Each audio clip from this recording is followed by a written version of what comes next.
श्री दुर्गाय नमः। जय माता की। नवरात्रि का 5वां दिन देवी स्कंद माता को समर्पित है। स्कंद माता भगवान कार्तिकेय अर्थात स्कंद की माता है, जो देवताओं के सेनापति माने जाते हैं। इनकी उपासना से साधक को बुद्धि, मोक्ष और अपार शांति की प्राप्ति होती है। इस दिन साधक का मन विशुद्ध चक्र अर्थात विशुद्धि में स्थित रहता है।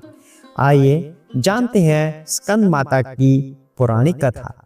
एक पुरानी कथा के अनुसार जब असुरों के राजा तारकासुर ने अपनी शक्ति से तीनों लोकों में आतंक मचा रखा था, तब सभी देवताओं ने भगवान शिव और माता पार्वती के पुत्र की कामना की।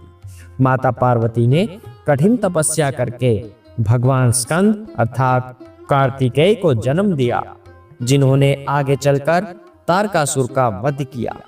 लेकिन यह कथा इतनी सरल नहीं थी। तारकासुर को ब्रह्मा जी से यह वरदान प्राप्त था कि उसका वध केवल भगवान शिव के पुत्र के हाथों ही हो सकता है।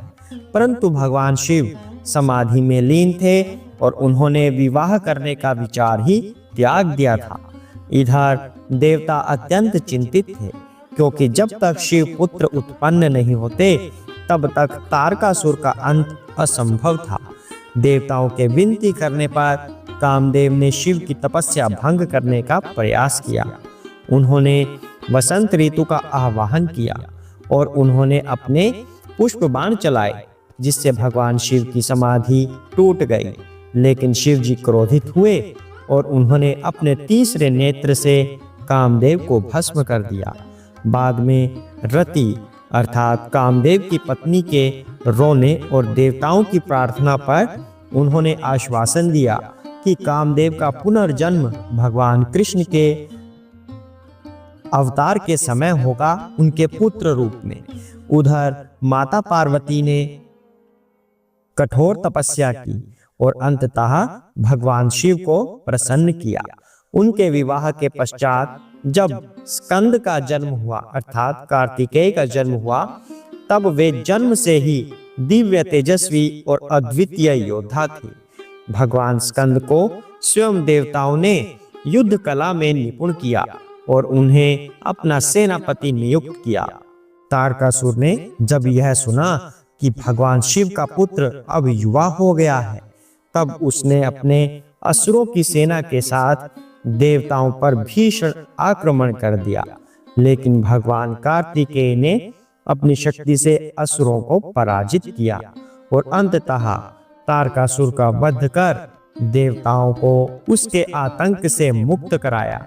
मां स्कंद माता को इसीलिए देवी दुर्गा के रूप में पंच नवरात्रि को पूजा जाता है, क्योंकि वे अपने पुत्र स्कंद को सदैव आशीर्वाद देती हैं और भक्तों की मनोकामनाएं पूर्ण करती हैं।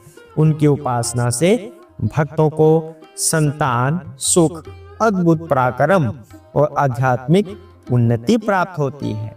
जय माता की। आइए जानते हैं स्कंद माता की पूजा विधि क्या है। प्रातःकाल स्नान कर लाल वस्त्र धारण करें और मां स्कंद माता की उपासना का संकल्प लें। माता स्कंद माता का चित्र या मूर्ति को स्वच्छ स्थान पर रखें।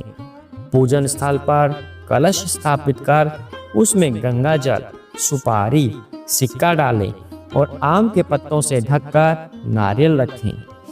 हल्दी, कुमकुम, अक्षत, फूल और धूप दीप से मां की पूजा करें।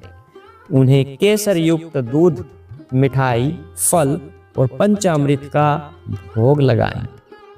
ओम देवी स्कंद माताय नमः इस मंत्र का जाप करते रहें। अंत में माता की आरती गाकर पूजा पूर्ण करें। नवरात्रि में मां स्कंद माता के दिवस पर हम कौन से विशेष उपाय कर सकते हैं, आइए वो जानते हैं। सबसे पहले संतान प्राप्ति के लिए दूध और केसर से माता स्कंद माता का अभिषेक करें। बुद्धि व ज्ञान के लिए क्या करें? विद्यार्थियों को इस दिन माता को श्वेत पुष्प अर्पित करने चाहिए। वैवाहिक जीवन की समस्याओं के लिए विवाहित स्त्रियां लाल चूड़ियां चढ़ाएं और कन्याओं को दान करें। स्वास्थ्य लाभ के लिए केले के वृक्ष की पूजा करें और निर्धनों को फल बांटें। जय माता की। आइए अब जानते हैं इस दिन हम किस मंत्र का उच्चारण करते हैं।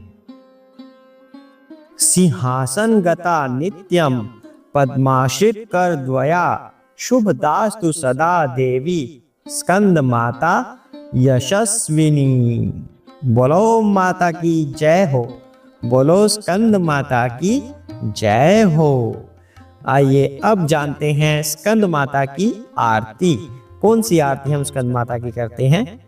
जय तेरी हो स्कंद माता, पंचमी तिथि तेरा गुण गाता।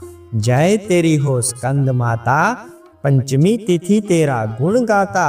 तेरी पूजा जो नित नारी, सौभाग्यशाली जग में भारी। रूप स्कंद माता का न्यारा, जिसमें लगते दुनिया सारा। घर घर में यह जोत जलाई, सबने तेरी महिमा गाई। ओम जय अम्बे गौरी, मैया जय श्यामा गौरी। तुमको निश दिन ध्यावत, मैया जी को निश दिन ध्यावत। हरि ब्रह्मा शिवरी। ओम जय अम्बे गौरी। आशा करते हैं आपको यह कथा पसंद आई होगी। यदि आपको यह कथा पसंद आई है तो चैनल को सब्सक्राइब करना बिल्कुल मत भूलिएगा। हो सकता है आपके लिए यह कार्य अत्यंत महत्वपूर्ण ना हो, पर आपके ऐसा करने से हमें प्रोत्साहन मिलता है। वैदिक प्रचार करने के लिए हम ये कथाएं आपके समक्ष लाते हैं। अगर आपको लगता है कि हम वैदिक प्रचार का सही तरीके से पालन कर रहे हैं तो कृपया कथाओं को शेयर करना मत भूलिएगा और लाइक पर भी अवश्य ही प्रेस कर दीजिएगा, क्योंकि आपके ऐसा करने से यह कथा अनेक भक्तजनों तक अपने आप ही पहुंच जाएगी। इससे हमें वैदिक प्रचार में सहायता मिलती है। हरे कृष्णा।